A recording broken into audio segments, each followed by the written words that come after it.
Comment ça, Adrien pas champion de France?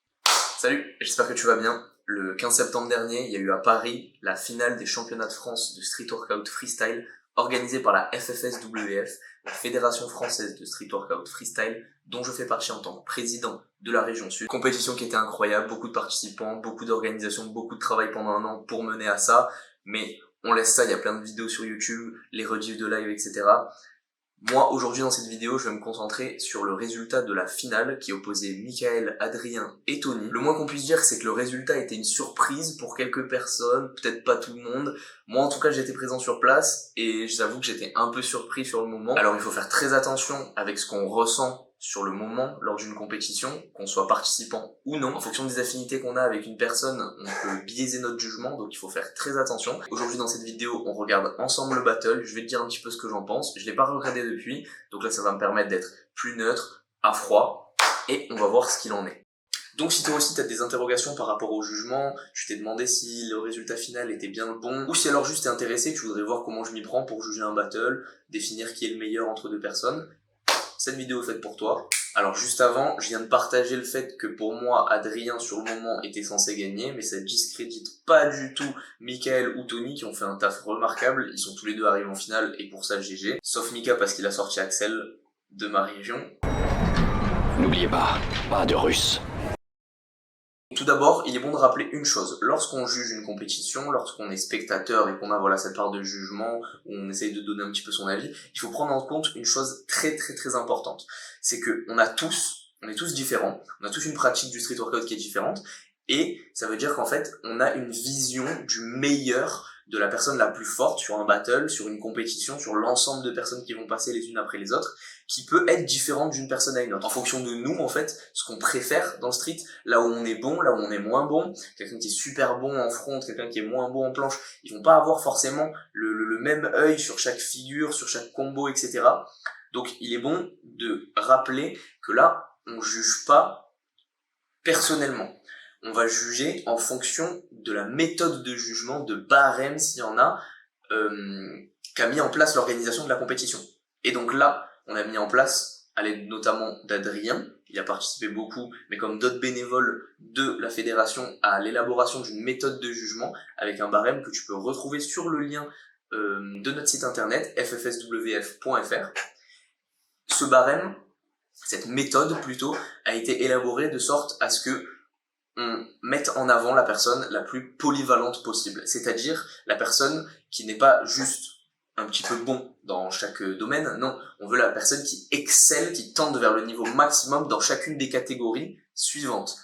3 catégories distinctes, la force, l'agilité et les combinaisons. Dans chacune de ces catégories, on peut ranger d'autres sous-catégories, comme la force dynamique, la force juste statique, les flips, les rotations pour l'agilité. Donc voilà, plus la personne est très bonne dans toutes les catégories et sous-catégories, plus ça va être mis en avant. Donc il est important de comprendre ça. Ensuite, on a aussi 3 juges qui jugent toutes ces catégories-là. C'est pourquoi dans cette vidéo, lorsque je vais passer à l'analyse de la vidéo, je vais me concentrer sur les passages d'Adrien et Mika. Bien que Tony ait mérité sa place en finale, il n'avait pas du tout assez de force pour pouvoir contester 2 gars qui avaient autant de force et d'agilité. Sauf fail énorme de leur part, où voilà, si l'un décide d'arrêter de faire de l'agilité, se concentre uniquement sur la force, là il aurait pu avoir match. Mais en l'occurrence, sur les battles, Adrien a fait un petit peu d'agilité, Mika aussi, donc il était impossible pour Tony, avec le peu de force qu'il a, de rivaliser sur les runs, les passages qu'ils ont fait. Pour élaborer cette méthode de jugement, ce barème, on ne s'est pas juste fié à nos intuitions, on a essayé de parler avec le maximum d'athlètes. Adrien a notamment fait une vidéo suite au Swift Contest l'année dernière qui s'est déroulé à Paris, avec le petit scandale qu'il y avait eu quand Zinedine avait gagné contre Busta. Je me suis grandement inspiré de celle-là pour l'intro, tu l'auras remarqué. Voilà, c'est un petit clin d'œil pour Adrien. Mais donc, on s'est servi de tous ces témoignages, tous les commentaires sur la vidéo YouTube, pour essayer de rendre quelque chose qui correspond à notre communauté. Pas forcément qui va mettre tout le monde d'accord, parce que c'est pas possible, mais qui est un équilibre entre les pros agi, les pros force, ceux qui privilégient les combinaisons. Donc voilà comment on a élaboré ce barème, comment vont fonctionner les juges. Ok, j'ai pris ma petite feuille, mon petit stylo, je vais pouvoir noter si j'ai besoin. On va pouvoir passer à la vidéo. Donc merci Youssef d'avoir mis les rushs sur YouTube. On peut y aller.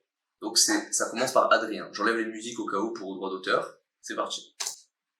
Ok. Donc il prend la barre, il fait une petite transi en arm front, c'est hold. Une pull-up to touch, c'est hold, raise. Il passe au-dessus, petite transi 0, 2, je crois que c'était hold.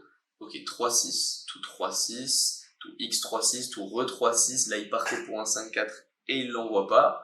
Ok, petite wide suppi, qui est pas hold malheureusement. Ensuite, une suppi 0. C'est hold. Roulé-boulé. Wide prona qui est tout juste pas hold. Et sortie back. Ok, premier run, il lâche pas la barre. On a de la force et de l'agi. Un petit peu de transition. Ça commence par de la force, puis re-agi, puis force, puis un petit peu la sortie à la fin. Donc voilà, on a un run assez complet. Pas de flip en agilité car pas de ginger, front flip, etc. On a eu que des rotations qui sont restées des variantes de 3-6 assez basiques. En force, on a eu beaucoup de strain dynamique en front et de statique en planche. Donc ça s'équilibre un petit peu. Voilà. Au niveau de la force, on voit que c'est assez complet. On va passer maintenant à Mika. Ok, donc il fait bascule, giant, pied barre, 5-4, ok, roulé-boulé, tout, Maltese Prona. Et alors là, je me pose à voir, c'est délicat de juger après, car en fait, sur le moment, tu sais pas ce que les juges là ont compté. Est-ce qu'ils ont compté le hold, parce qu'il y a les 2 secondes de hold, alors que il est en chute, il est en train de stabiliser, mais à la fois il y a les 2 secondes, est-ce qu'il y a aucun point qui a été compté, est-ce qu'il y a une pénalité? Je saurais pas te dire, là c'est les juges qui décident. À ce niveau-là, on n'a pas de précision dans notre méthode de jugement, c'est les juges qui estiment selon eux si c'était maîtrisé ou non. Moi, selon moi, j'estime qu'il y a de la maîtrise, mais qu'il y a quand même un malus, donc à voir si ça peut un petit peu couper le combo, ou alors compter comme de la bas de forme. On continue. Il fait prise d'élan, shrimp, ginger. Ok, nickel. Rebascule. Et là, prona wide, tout juste hold. Tout reprona wide, tout juste hold. Ensuite, un front hold. Et il va terminer par Hefesto back. Donc comme j'ai dit, on va passer le run de Tony. Si jamais ça vous intéresse, on pourra faire un react du battle Tony contre Chad, car j'ai vu qu'il y avait des réactions par rapport à ça, des gens qui s'indignaient un petit peu, alors que je suis pas du tout perso d'accord avec ces gens, dans le sens où pour moi c'est assez logique. J'ai pas regardé le battle, mais sur le moment ça me paraissait très logique. Donc voilà, dites-moi si ça vous intéresse, le battle Only Agi, Only Static, ça peut être intéressant. On reprend avec Adrien, là, qui va faire que de la force sur ce run, et il nous commence par une maltaise, gros dead stop to press, to nega hold, galère pour la transi into victo, donc ça coupe pas vraiment le combo, mais il y a une petite pénalité. Il nous fait 2 push-up to press, niveau forme c'est ok, un peu banane, mais voilà. Et il va continuer en front, ok, archer, re-white touch, pull-up c'était hold, une archer, donc en strain dynamique, en statique, ça force là la pull-up to touch qui est pas hold. Ensuite ça reprend avec Mika qui décide de faire de la J, ok, il nous fait, je sais pas comment on appelle ce transit ou G-slot 3-6, shrimp, ginger, encore une fois shrimp, ginger, tout, prona. Et là, elle est beaucoup mieux maîtrisée qu'au début. Donc il passe un petit peu par la straddle au début, mais par contre on a plus de hold, pas une chute constante. Ensuite, un front. Il nous refait un Hefesto, mais sur un doigt. Bon, il n'y a pas la suite de la vidéo, mais il fait Hefesto sur un doigt, qu'il a rentré clean de mémoire. Donc là, je vais prendre des petites notes pour voir où on en est et te faire un petit résumé avant de passer au dernier run. Donc, je refais le point. Du côté d'Adrien, pour le premier round, on a un arm front qui marque beaucoup de points en force pure. Pull-up to touch. Donc on a de la force dynamique plus de la force en front, qui est une sous-catégorie de la force. On a ensuite une transi to touch qui rajoute des points de combo, même si après à la fin le touch est pas hold, juste dead stop. On agit uniquement des rotations, mais enchaînement de 3-6 to 3-6, to X3-6, to Re3-6, donc 4 éléments. Bascule, white supi dead stop, supi hold, prona dead stop et une sortie back. Ok, donc sans interruption, à part entre la white supi et la supi hold, on a toujours du dynamisme, on n'a pas vraiment de combo qui est cassé. Mika, de son côté, on a une bascule Giant pied barre, 5-4, une bascule Prona Maltese Hold, un élan Shrimp Ginger. Donc là, on a sur le début en agi un 5-4, avec un peu de transition sur le Giant plus pied barre, la bascule qui dynamise et qui met pas fin au combo, mais qui voilà est assez simple techniquement. Prona Maltese Hold, qui lui fait marquer beaucoup de points aussi du coup en force, sous-catégorisé en planche. Élan Shrimp Ginger, donc Shrimp qui est catégorisé soit comme une transition, soit comme un flip, ça dépend des juges. Moi personnellement je trouve que c'est un flip. Ginger qui lui est un flip, donc là on a du 5-4 qui lui fait marquer des points en rotation, plus Shrimp et Ginger en flip, ou au moins en transition et flip. Straddle Maltese Elevator 2 fois dead stop, juste un front, et Festo. Seul mouvement pour l'instant qui lui fait gagner des points en strain dynamique, là où Adri faisait une pull-up après le one arm front. Il a juste un front qui est assez léger en catégorie front, puis une sortie. Donc en AG pour l'instant on a Mika qui est au-dessus et Adri qui est devant en force. Ça s'équilibre assez, on voit Mika est du coup plus polyvalent en agilité, Adrien plus en force, on a deux runs qui se ressemblent assez. Donc voilà, il y a un petit peu plus d'éléments sur le run d'Adrien, là où Mika perd un peu de temps à mon avis avec sa transition du début et le Hefesto à la fin. D'ailleurs il s'assoit sur la barre pour faire le Hefesto, ce qui rompt le combo, mais globalement tous les deux, voilà, c'est deux premiers runs qui se valent. Par contre sur le deuxième, c'est là qu'on a une différence. Adri, Maltese press, donc Maltese hold puis press, Nega. On peut pas compter le hold ni le dead stop pour moi, ça montre que c'est maîtrisé en tout cas. Donc ensuite, à voir comment on compte cette transi vers la Victo. Pour moi, elle met fin au combo parce qu'on voit qu'il y a un manque de maîtrise. Par contre, la Victo et hold, ça lui fait aussi gagner des points en force en front, au-delà de juste un touch par rapport à tout à l'heure. Et en one arm front, donc on voit qu'il met beaucoup de points en front comparé à Mika qui a juste un front pour l'instant. 2 push-up, tout press, into Nega. Il passe en front, donc là pour moi ça met pas fin au combo, même si voilà il y aurait pu avoir quelque chose qui dynamise plus, mais ça met pas fin au combo. Il fait archer to wide touch, mais encore beaucoup de points en front, sachant qu'il en a mis en strain dynamique aussi en planche juste avant avec les 2 push-up to press. To wide pull-up, to archer pull-up, la fin c'est pas hold donc ça compte pas.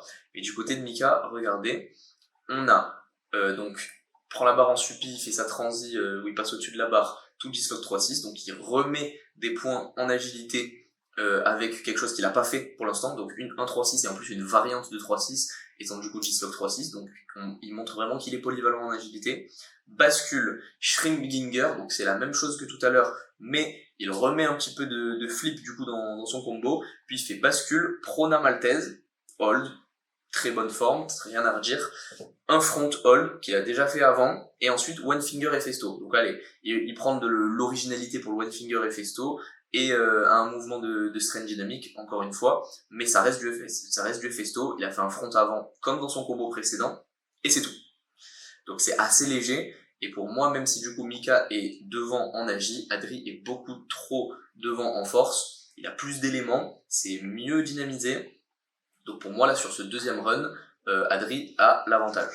Donc sur les deux rounds combinés, Adri a l'avantage. Pour moi là il n'y a pas photo. Mais c'est sur le troisième round que on va se poser la question, que là ça va être compliqué. Donc on passe à la suite. Donc voilà, je repasse le run de Tony qui était très bien. Dites-moi en commentaire si vous voulez que je commente Tony contre Chad. Et on repasse sur le dernier round d'Adrien. Donc, il prend la barre, élan, 3-6, tout, 5-4, fail. Ok, donc là, pas de doute, c'est un fail majeur qui met fin à son combo et qui je remets pause, selon les juges, selon la manière dont vont juger les juges, peut être pénalisant au-delà de la case du combo, car c'est vraiment un fail.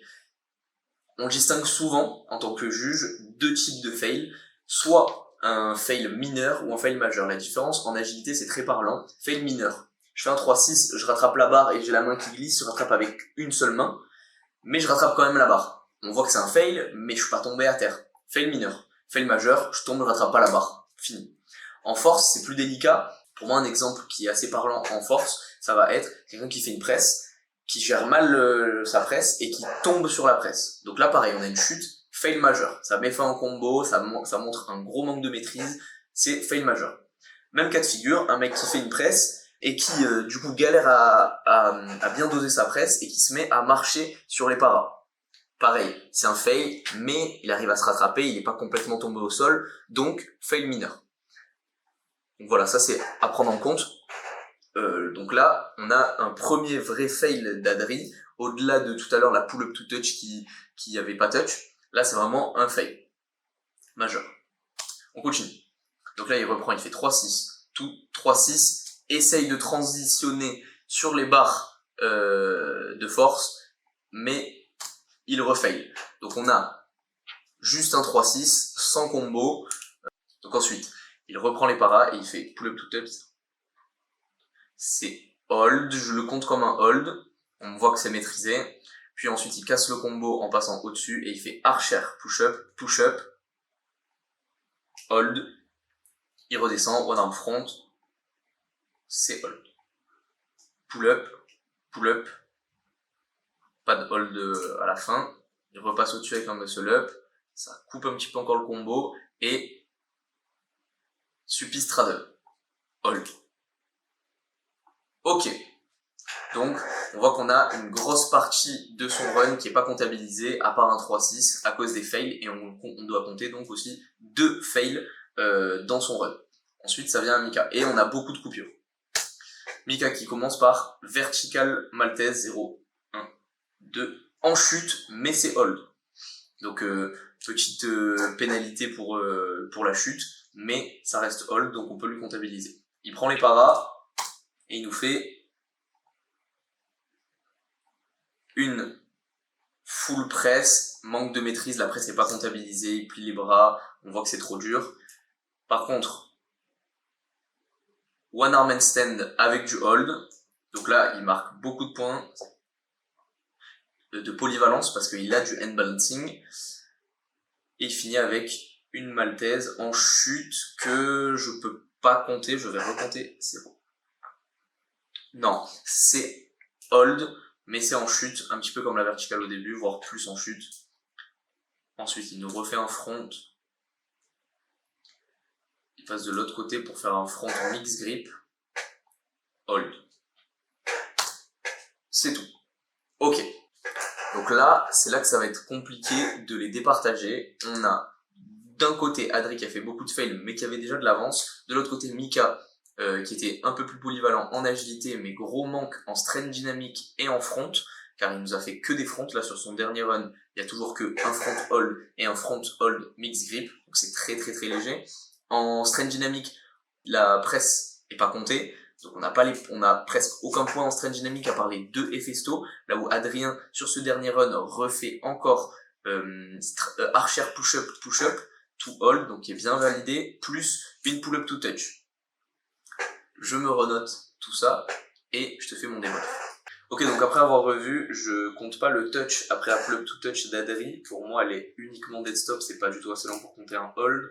Au niveau de Michael, la full après son one arm handstand est uniquement dead stop, et encore avec l'angle on voit pas, mais je crois que les jambes sont un petit peu pliées.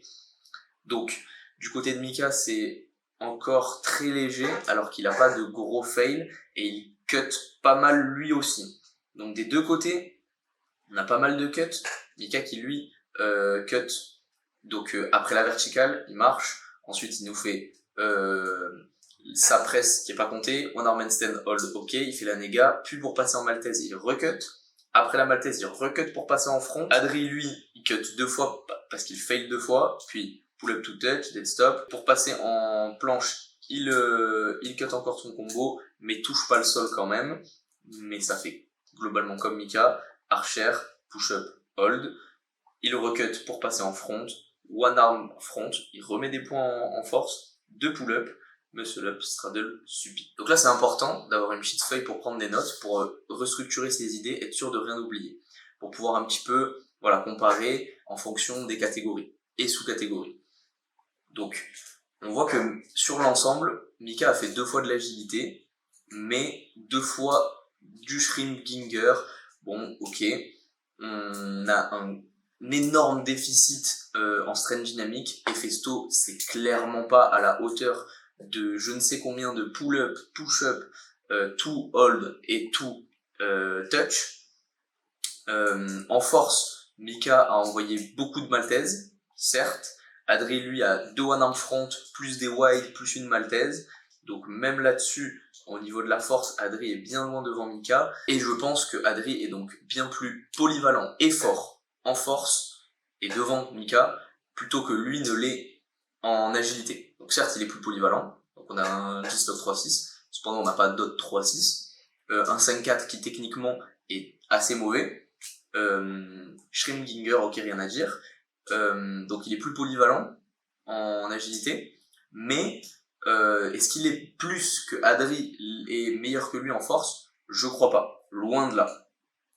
Donc après, tout se joue sur la note qu'ont attribué les juges à Mika en note d'agilité et la note de force qu'ils ont mis à Adrien. Cependant, quand en 3e participant sur ce même battle, on a Tony qui a un niveau d'agi top monde, ou du moins minimum top France, je me vois mal, moi perso en tant que juge, mettre une note assez élevée non plus, quand même à Mika. Donc ça c'est devant Adri, il n'y a aucun souci là-dessus par rapport à l'agilité, mais il atteint pas une note très très haute, parce que tu peux pas lui mettre une note très grande, alors que Tony à côté est beaucoup plus fort. Donc il y a ça, alors que Adri est clairement sur les 3 le meilleur en force, et donc peut aller choper une note plus importante. Donc, qu'est-ce qui dérange en fait dans ce battle? Ce qui dérange, c'est que donc, sur le papier, Adri a l'air plus fort. Ce qui va faire la différence là-dessus, c'est que donc Mika, bon, en force, il est un petit peu plus polyvalent, on va dire, car il met des one arm handstand, mais bon, c'est juste un one arm handstand, techniquement, c'est ok, mais c'est pas la plus belle forme, mais c'est en fait les fails d'Adri, les vrais fails majeurs qui certes le pénalisent en combo, mais qui sont quand même en soi en début de run, qui se rattrape par la suite avec la force. Donc pour moi, dans ce battle, le Adri est plus loin devant Mika. Il maîtrise mieux en force, sur son agilité. Le moins qu'on puisse dire sur ce qu'il a réussi, c'est que c'est maîtrisé. Donc voilà, c'est les fails qui pour moi ont été assez sévèrement pénalisants pour lui, parce que du coup ça lui a coûté sa première place. Donc peut-être qu'avec un seul fail majeur ce serait passé. Je sais pas, dans la tête des juges, si 2 fails de suite à un 3-6, ça a participé au fait que c'est un manque de maîtrise totale de l'agilité, car c'est juste après un 3-6. Je sais pas exactement ce qu'ils en ont pensé. C'est très délicat à dire. N'hésitez pas, vous, à me dire en commentaire si les fails majeurs de ce type devraient être autant pénalisés, parce que du coup, on voit l'écart qui est assez important entre Adri et Mika sur ces 3 runs, et c'est clairement ces 2 gros fails qui l'amènent à aller chercher uniquement la 2e place. Donc pour moi, je pense que c'est pas justifié. Je pense que si Mika avait sorti un meilleur niveau en front, notamment, ou en strength dynamique, avec des push-ups ou des presses, là, ça aurait été Mika largement. Et c'est compliqué à dire, c'est que mon avis que je donne ici. Donc évidemment, c'est un battle qui est compliqué à juger, donc je dénigre absolument pas la décision des juges, que je comprends au final. Moi je donne juste mon avis là en regardant, mais sur le moment c'est difficile de juger. Et quoi qu'il arrive, on voit que c'est un battle qui est compliqué à juger. Ça veut dire que même si on estime qu'on n'est pas d'accord avec le jugement, étant donné que c'est compliqué, on peut pas crier au scandale. En fait, si ça se joue à un demi-point, et que le demi-point il est en faveur de celui qu'on veut pas, on peut pas se crier au scandale, c'est quand même dur à juger. Un scandale pour moi, sur la décision d'un battle, c'est si évidemment quelqu'un de bien plus fort pour tout le monde finit perdant. Là c'est pas le cas. les deux athlètes se valent. C'est en termes des performances, des runs de chacun, que je trouve que les fails ont été beaucoup trop pénalisants pour Adri. N'hésite pas à me dire si tu es d'accord, toi, avec ce que je dis, avec mon analyse. J'oublie peut-être des choses. Là j'y pense, il y a aussi notamment Mika qui en soi envoie de l'agilité sur le premier et deuxième run. Est-ce que selon toi, plus de fois tu vas envoyer de l'agilité sur tes 3 runs? Est-ce que c'est avantageux ou pas? Est-ce que si tu fais par exemple 45 secondes sur ton premier run, only agilité, donc en tout t'as 45 secondes avec que de l'agilité, puis tes 2 autres runs, tu fais que de la force, et par contre, un autre athlète fait 25 secondes, puis sur son troisième run, 20 secondes, ce qui fait au total 45 secondes, sans parler de combo en tant que tel. Est-ce que voilà, c'est la même chose, ou alors est-ce qu'il faut mettre en avant la personne qui va faire de l'agilité plus souvent sur ses runs, parce que c'est ce qu'a fait Mika. Peut-être que voilà, ça aussi, ça a été pris en compte.